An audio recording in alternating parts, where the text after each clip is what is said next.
Hey,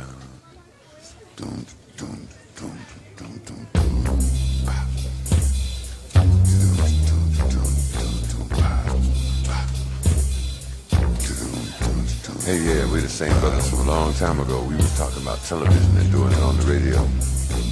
What we did was to help our generation realize they got to get out there and get busy because it wasn't going to be televised. We got respect for young rappers and the way they freeway in. But if you're going to be teaching folks, man, be sure you know what you're saying. Older folks in our neighborhood got plenty of know-how. Remember, if it wasn't for them, you wouldn't be out there now. And I ain't coming at you with no disrespect. All I'm saying is that you damn well got to be correct.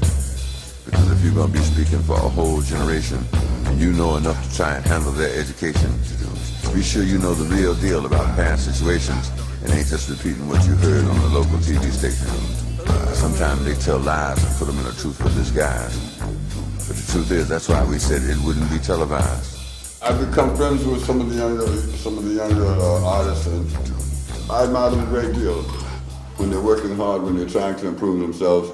I worked with Mos Def. I worked with Kanye West has sampled a work of mine. Common has sampled work of mine. As a matter of fact, when we did I'm New Here, we took something from Kanye West and used it coming from a broken home. Like there's a natural exchange among artists, and then what you're trying to do is to encourage them, to tell them that like there's a world out there that's watching, that wants to see and that wants to enjoy. Like hold your head up and continue to progress. Don't just accept what the opening success that you receive as your destination. This is just one step in a long journey.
I'm very impressed by Denzel Washington, by the fact that he won an Oscar. Not just in that performance, but in many performances that he's done. I've been very impressed.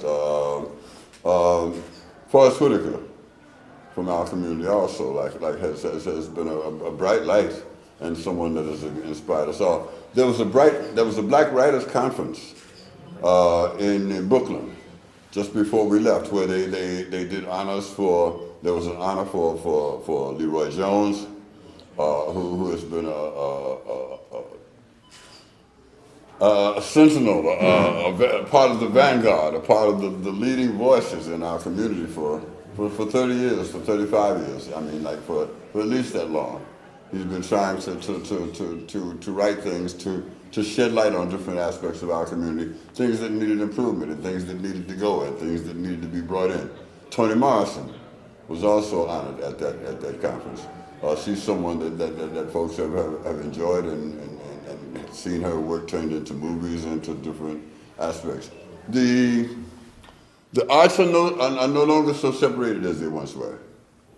Something that has become, that has started as a song. I mean, even before, when Lorraine Hansberry, Langston Hughes wrote a poem, the line of Raisin in the Sun.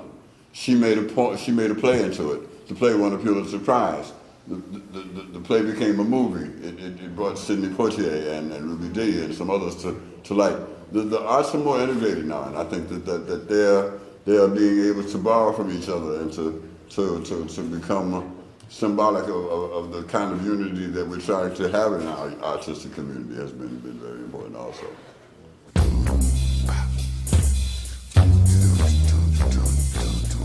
Yeah, Kareem came up and joined us a couple of times at the clubs that we played at.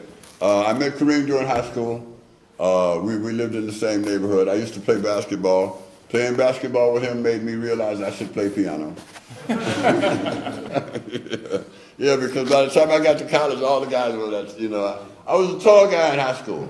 In college, I was a short guy, and I didn't do well as a short guy, so like I went back to the piano. Kareem introduced me to my wife. He was the best man at my wedding. I see him as often as possible. He's been a little ill lately, but he's starting to regain his strength and get back on his feet. So we're all hoping that he'll be well.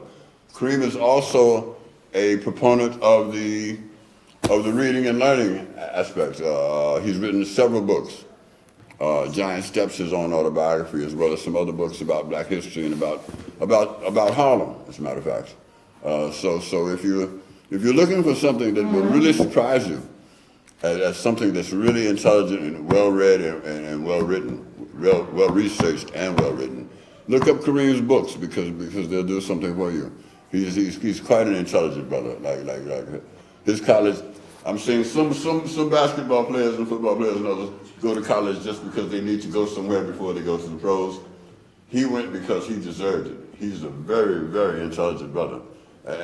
Not just at UCLA, but at the top of his class at UCLA. And he was always this way. So you'll learn a lot about the Harlem Renaissance, you'll learn a lot about the history of music in Harlem, the history of literature and music, the things that you were asking about. Kareem Jabbar, read his books and find out about those things.